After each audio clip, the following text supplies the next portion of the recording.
Video भइरहेछ। Welcome छ मेरो न्यू ब्लगमा। त्यो झोलाले हुन्छ माथि चढ्ने नानी ढुन्डाइदिन्छु ल यो।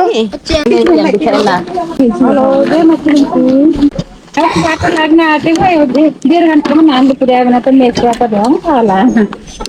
1.5 घन्टामा पुग्न त पुगिन्छ तर बसाइ पनि बस्नु अलिक सहनु पर्यो।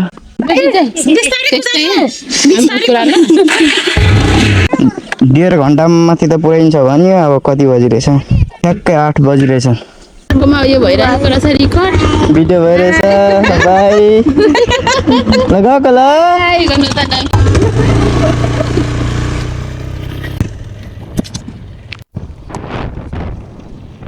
यता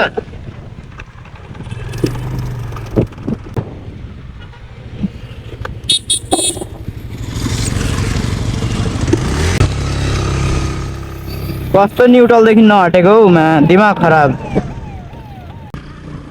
नहल्लिनु है ल बुबा, अब यहाँ अलिक अप्ठ्यारो छ। नहल्लिनु है ल अलिकति।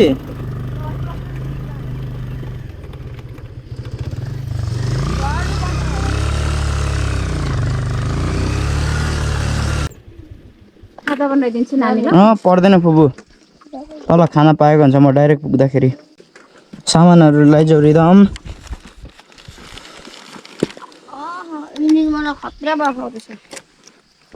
म फुपूलाई चाहिँ मैले पुऱ्याएर झर्दै गरेको यतिखेर चाहिँ म ओह्रालो झर्दा झर्दा चाक दुखिसक्यो। यहाँ तल एउटा अघि फलैचा देखेको जस्तो लाग्यो जङ्गलमा।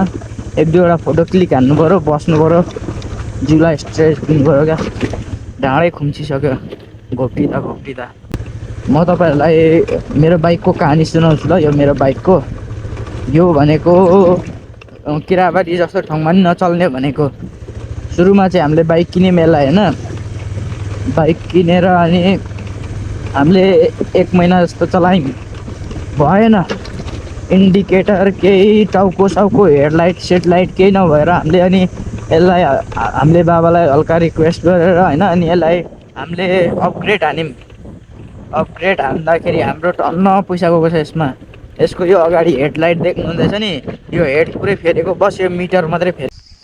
यहाँ बसौँ कि यहाँ माथि काठमा बसौँ हौ? यहीँ ठिक छ ल। ल अब एकछिन बस्नु पर्यो।